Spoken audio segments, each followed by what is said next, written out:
일본의 무역 보복 선언으로 한국 주식시장에 비상벨이 울리고 있습니다. 특히 타깃이 되고 있는 삼성전자의 비상벨이 더 크게 울리는 것 같습니다. 어제 우리 주식시장에서 삼성전자 주가가 많이 빠졌죠. 한번 보기로 할까요? 어제 2.74%, 3% 가까이 급락했습니다. 그런데 그 매도 주체별로 보면은 다소 의외입니다. 외국인 매도해서 떨어진 줄 알았는데 주로 국내 기관 투자가들이 매도를 했습니다.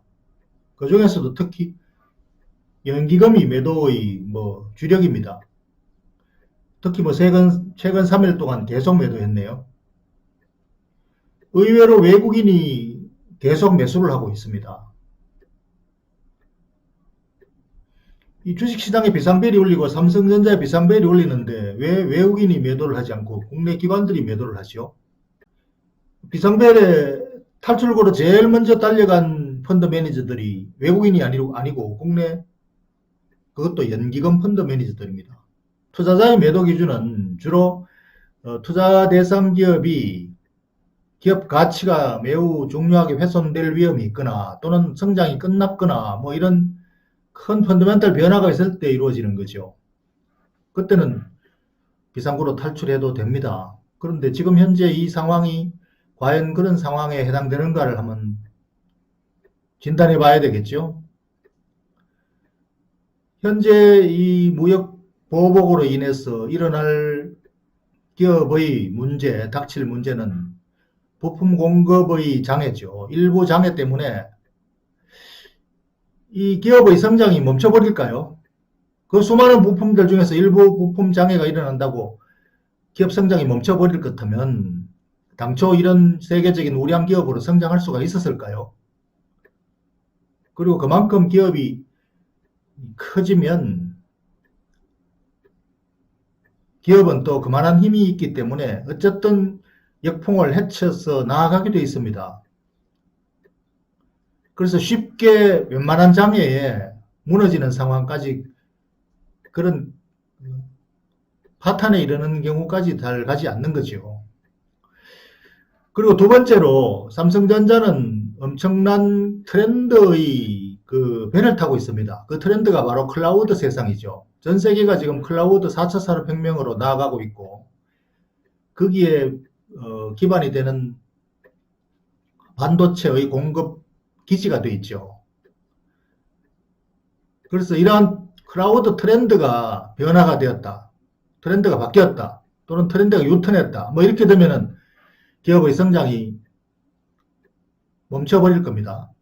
그래서 이러한 경우에 투자의 판단을 달리해야 될 필요성은 생기게 되는데 만약에 이런 판단이 아니라면 대부분의 악재는 시간이 되면은 해소가 되는 악재들이죠. 그래서 만약에 당신이 투자자라면 이러한 펀드 매니저들이 단기 매매 행태에 동참하면 안 됩니다.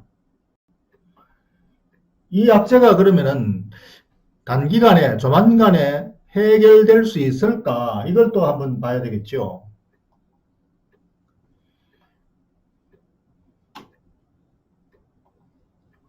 자, 이게 현재 이 무역 보복, 무역 전쟁의 핵심 원인입니다. 이 두 사람 간의 감정싸움. 사실 이 감정싸움의 밑바닥에는 그 또 다른 원인이 있긴 하지만 어쨌든 간에 이 두 리더들 간에 싸움이 되어버린 거죠. 그래서 이 사진이 의미하는 바가 뭐냐? 사진이 의미하는 바를 우리가 유심히 보면은 여기에 해답이 있을 수가 있습니다. 좀 키워볼까요?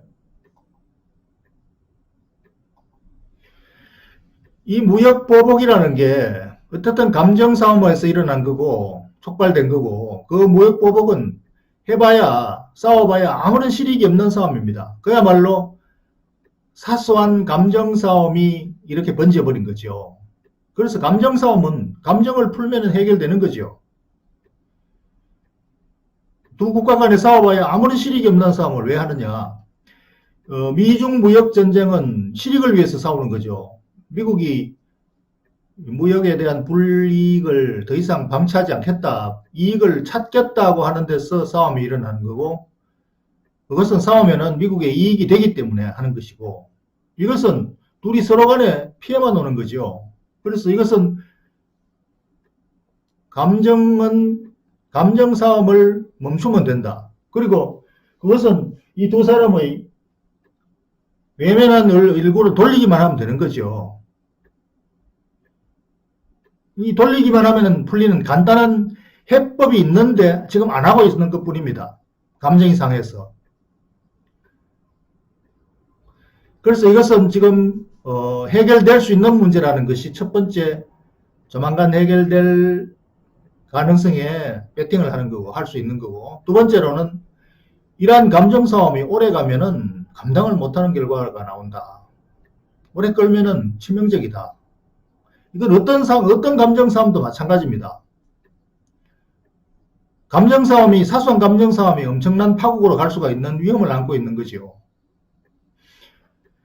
그래서 그렇게 가게 내버려 둘 수가 없는 사안이다. 삼성전자는 우리 국가 경제에 그만큼 지금 중요한 위치에 있기 때문에 오래 시간을 끌면 안 된다는 걸 말하는 거죠. 그래서 대마불사입니다. 대마불사. 대마불사라는 것은 대마는 결코 죽을 수가 없다. 죽지 않는다. 바둑에서 나온 얘기지만 사회 현상에서 똑같이 적용됩니다. 미국에도 마찬가지입니다. Too big to fail. 왜냐하면은 죽으면 큰일 나는 거기 때문에 절대로 죽이지 못한다. 죽이지 않는다. 모든 수단을 다 동원한다는 거죠. 그래서 살려낸다는 거죠. 그게 바로 지금 미국 시장에서 파월 의장이 맡고 있는 역할입니다. 미국 시장이 믿고 있는 것은 주식시장이 파국으로 가는 걸 파월 의장이 방치하지 않는다. 금리 인하를 조치로 반드시 이 구원판 역할을 한다라는 믿음이 있기 때문이죠. 그러니까 이것도 마찬가지로 삼성전자는 대마불사입니다. Too big to fail. 그래서 정상 간 외교로서 조만간 풀어야 될 지극히 당연한 해법을 가지고 있습니다. 사실 주식시장은 악재가 호재로 둔갑하고 호재가 또 오히려 악재로 둔갑할 때가 많습니다. 이번 악재도 조만간 호재로 둔갑되기를 기대하겠습니다. 그걸 전화위복이라 그러죠. 현재 정부가 기업에 대해서 다소 반기업적인 정책을 하고 있는 이것이 이번 기회로 친기업 정책으로 바꾸어지는 계기가 됐으면 좋겠네요. 그렇다면 우리 주식시장도 근본적인 전화위복의 기회가 되지 않을까요?